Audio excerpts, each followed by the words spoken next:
लेकिन आज के आदमी की ऐसी दुर्दशा है कि थोड़ी थोड़ी बात पे दिल गंदा हो जाता है, उसका ख्याल नहीं करता।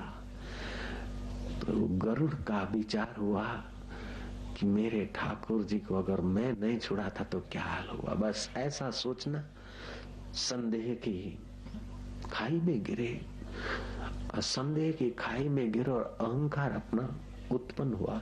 जब आदमी का अहंकार बढ़ता और समझता मैंने कुछ किया और मैं कुछ करता हूँ, मैं कुछ हूँ, तब उसके हृदय की पवित्रता कम होने लगती है और जो कुछ होता है उस मेरे परमात्मा की सत्ता से होता है। अगर मेरे से ही होता हो तो मैं नहीं चाहता कि बाल सफेद हो जाए। काले बाल रखते थे अपने छपड़े के, जयराम जी की, ये जो काला छपड़ा था वो उसको सफेद नहीं होने देते। तुम्हारे से अगर होता है तो जयराम जी बोलना पड़ेगा। गुलाब कहता है, गुलाब का पौधा कह दे कि गुलाब का फूल मैं खिलाता हूँ, तू गुलाब का फूल तू खिलाता, ये दिख रहा है लेकिन ऐसी व्यवस्था है उस परमात्मा की। गुलाब का फूल मैं खिलाता हूँ, तू खिलाता है तो तू मोतिया और मोगरे का फूल खिला के देख तो मैं समझू कि तू गुलाब का फूल खिलाता है। बेटे को मैंने जन्म दिया, ये मेरा बेटा है, ठीक है व्यवहार में कह दो, लेकिन बेटे को तू दे पैदा कर सकता है, हम तब माने कि बेटे की जगह पे तू चिड़िया पैदा करके दिखा दे, कबूतर पैदा करके दिखा दे, तब हम तुमको माने। मैं बेटा पैदा किया, मैंने बेटी पैदा किया, अरे उसने तुम्हारे शरीर का ढांचा ऐसा बनाया और उसकी सत्ता से बेटा और बेटी तुम्हारे शरीर से पनपे और हो गए। तो आदमी अगर कह दे कि बेटे को जन्म मैं दे दिया तो ये झूठी बात है। क्यों कि अगर बेटे को जन्म देने के तेरे तो और कोई साधन को जन्म दे के दिखा दो। ये कुछ व्यवस्था है, करने वाला दिन रात अपनी व्यवस्था कर रहा है, हम लोग निमित्त मात्र होते हैं। जब ऐसी समझ बढ़ती है न तो परमात्मा का प्रकाश बढ़ता जाता है, शांति बढ़ती जाती है, ज्ञान बढ़ता जाता है और उस सत्य स्वरूप का खजाना मिलता जाता है। ले तो उसका और मोहर लगा दे अपनी, ये मन की बेईमानी है, अपने को मन धोखा देता है। जय राम जी की।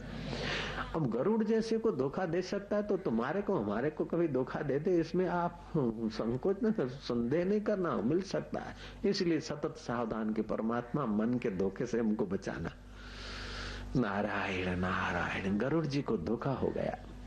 ठाकुर जी के दर्शन करने से मोह हो सकता है, भगवान के दर्शन करने से भी आदमी को मोह हो सकता है, लेकिन भगवान के प्यारे भक्तों के चरित्र सुनने से मोह नाश होता है।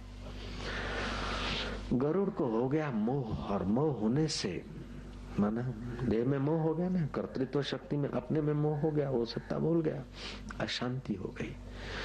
पैसा बिगड़ जाए कोई बड़ी बात नहीं है, कपड़ा थोड़ा गंदा मैला हो जाए कोई बड़ी बात नहीं, लेकिन दिल जब मैला होता है ना तो आदमी को सताता है। आदमी अपने आप को सताता है, मैला दिल वाला दुखी हो जाता है। दुनिया की सब दौलत एक आदमी के पास हो लेकिन हृदय की शांति नहीं तो वो आदमी अभागा है। खाने को रोटी नहीं, पहनने को कपड़ा नहीं, कंदमूल खा रहे सुखदेव जी महाराज, जड़ भरत जी कहीं से कुछ खा लिया और मस्ती में पड़े हैं। रघुगण राजा उनके चरणों में गिरता है। शांति बड़ी चीज है। इंदौर में सत्संग के निमित्त नहीं के लिए लोगों को पता चला और भीड़ इकट्ठी हो गई।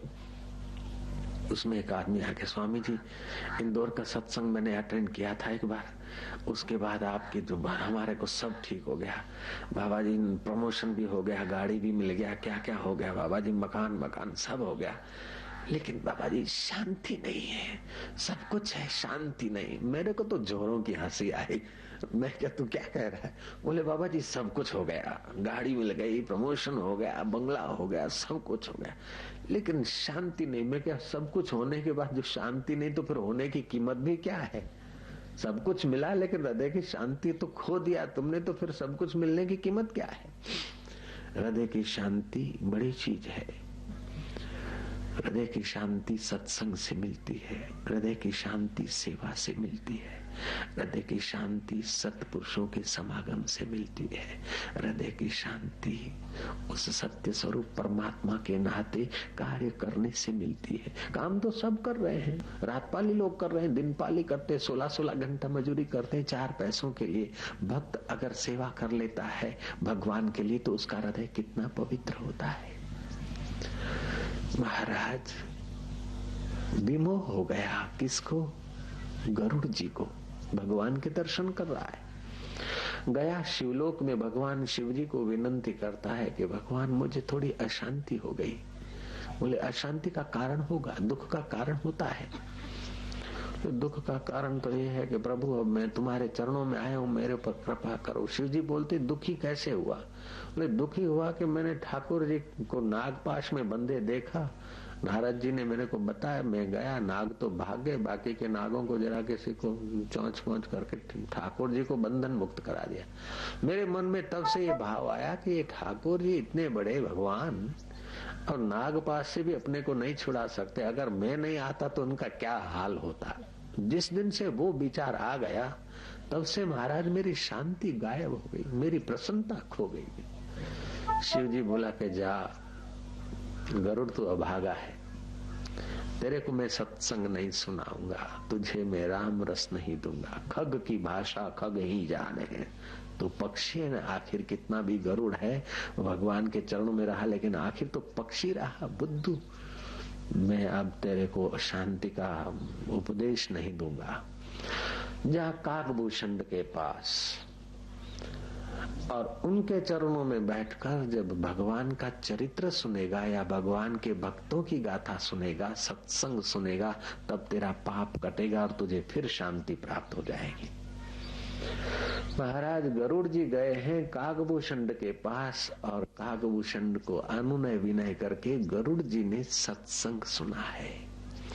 भगवान का जो वाहन है गरुड़ और जिसकी महिमा गरुड़ पुराण में भरी हुई है, ऐसे उत्तम व्यक्ति को, उत्तम प्राणी को भी सत्संग सुनने की आवश्यकता पड़ती है। भगवान शंकर अगस्त ऋषि के आश्रम में सत्संग सुनने को जाते हैं।